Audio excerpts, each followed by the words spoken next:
Outra resposta que o Senhor dá no meio das afrontas é o seu lindo plano de salvação. O seu perfeito plano de salvação.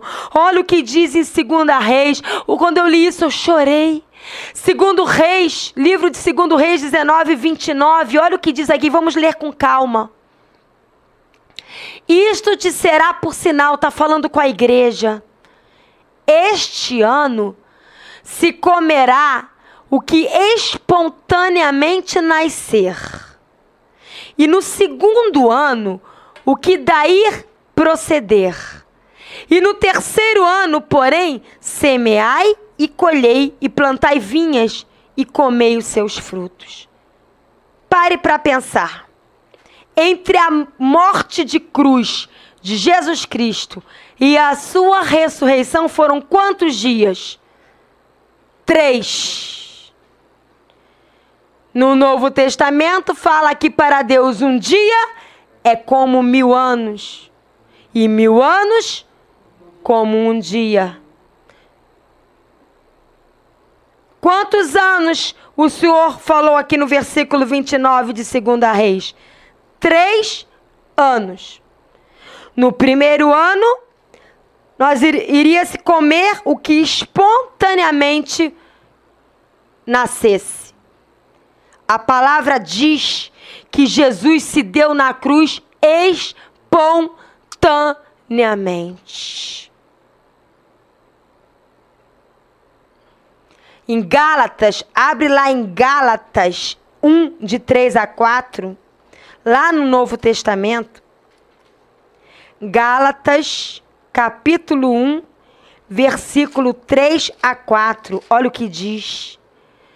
Graça a vós outros e paz da parte de Deus nosso Pai e do nosso Senhor Jesus Cristo. O qual quem? Jesus se entregou a si mesmo pelos nossos pecados para nos desarraigar deste mundo perverso, segundo a vontade de nosso Deus e Pai. Até aí. Ele se entregou. Ninguém obrigou a ele a se entregar. Ele se entregou espontaneamente por nós. Gálatas 2:20, um pouco mais adiante.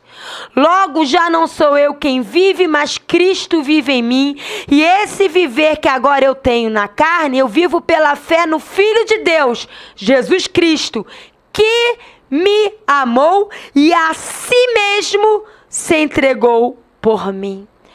Ele escolheu se entregar espontaneamente. Voltando lá para 2 Reis 19, 29, no primeiro ano fala o quê? Que se comeria o que espontaneamente nascesse. Fala de que Jesus iria se entregar espontaneamente. E nós iríamos comer o fruto desse ato que é a salvação. Então, o plano da salvação no primeiro ano aqui já estava sendo mostrado. Porque a vitória está no plano da salvação. A vitória está no que Jesus fez na cruz. A vitória contra as trevas e contra as afrontas das trevas está no que Jesus fez na cruz. Na cruz. Na cruz. E foi na cruz que espontaneamente ele entregou sua vida. E ali nasceu o quê? A nossa salvação. Depois fala do segundo ano. O segundo ano se refere ao fato de Jesus descer ao Hades e tomar a chave de volta antes de aparecer ressurreto aos homens. Lá em Apocalipse 1:18, não vou ler, depois você lê. Apocalipse 1:18 fala que Jesus tem as chaves da morte e do inferno. Porque lá em Gênesis, quando Adão e Eva pecaram, eles entregaram a chave nas mãos das trevas. Mas quando Jesus deu a sua vida na cruz, depois ele tinha autoridade para descer até o inferno e tomar de volta as chaves. E aqui fala, em 2 Reis 19, que no segundo ano, o que daí proceder, isto é, proceder de quê? Do que Jesus fez na cruz, porque ele morreu na cruz, ele pôde tomar de volta a chave da morte e do inferno, porque a morte, o inferno, não tem mais domínio sobre aqueles que creem no sangue de Jesus. E o terceiro ano? O terceiro ano aqui, que fala em 2 Reis 19, 29, fala que Jesus, o Rei dos Reis, ressurreto e vivo, ele levanta a sua igreja para semear e colher, dar frutos nele. Lá no Novo Testamento fala que Deus, ele mostra a sua multiforme sabedoria através da igreja. Em Romanos 7,4, e eu já estou terminando, em Romanos capítulo 7, versículo 4, olha o que diz. Romanos 7,4. Assim, meus irmãos, também vós morrestes relativamente à lei, por meio do corpo de Cristo, para pertencerdes a outro, a saber, aquele que ressuscitou dentre os mortos, a fim de que frutifiquemos para Deus. Pela morte e ressurreição de Jesus Cristo, porque ele morreu na cruz e ele ressuscitou e está vivo reinando, hoje nós podemos reinar com ele e frutificar para Deus. Mas para frutificar, nós temos que semear e colher. E o que fala aqui em 2 Reis 19, 29? Fala do terceiro ano. No terceiro ano, porém, semeai e colhei e plantai vinhas. Vinhas fala de quê? Que plantação é essa? De uvas. E a palavra diz que Jesus é a videira verdadeira e nós somos os ramos. E aqui fala para nós plantarmos vinhas e comer os seus frutos. Fala de alcançar vidas para o Senhor. Fala de semear a palavra de Deus e colher vidas rendidas ao Senhor. Estamos vivendo esse terceiro ano, amados. Estamos vivendo esse terceiro ano. Nós estamos vivendo esse terceiro ano. É tempo de semear. É tempo de plantar vinhas e colher frutos para o Senhor. E por último, o Senhor nos responde com a promessa de restauração. Olha o que diz em 2 Reis 19, de 30 a 31.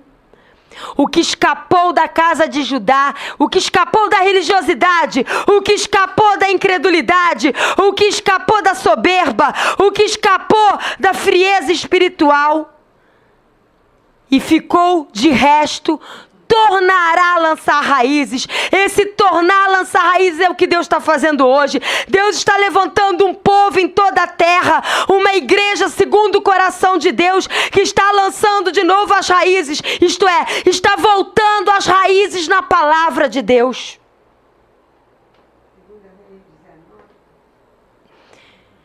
E por isso vai dar frutos. Frutos verdadeiros, frutos genuínos. Que frutos são esses? Amor, bondade, benignidade, mansidão, domínio próprio, amar o próximo como a si mesmo.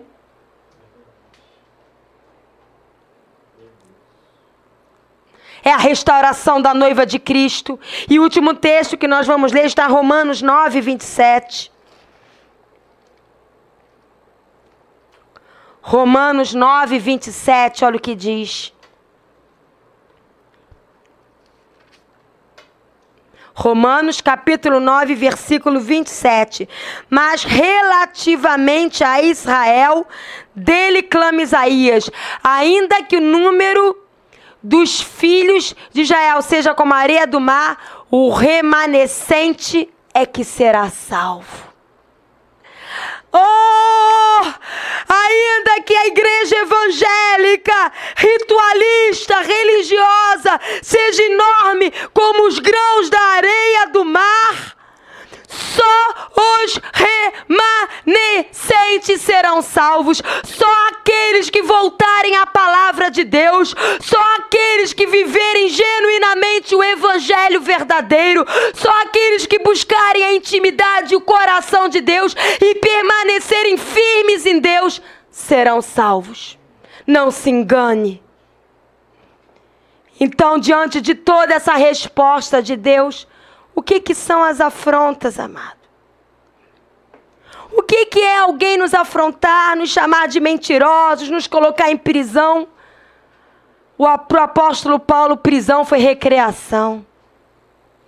Ele escreveu grande parte das cartas do Novo Testamento de dentro de uma prisão. Apocalipse foi recebido por um discípulo de Jesus, João, numa ilha, isolado de todos. Porque o isolamento e a prisão não nos afasta do coração de Deus. Quando você está firme no Senhor, amando e na intimidade dEle, não há afronta, não há ilha, não há isolamento, não há algema e não há prisão que possa te parar.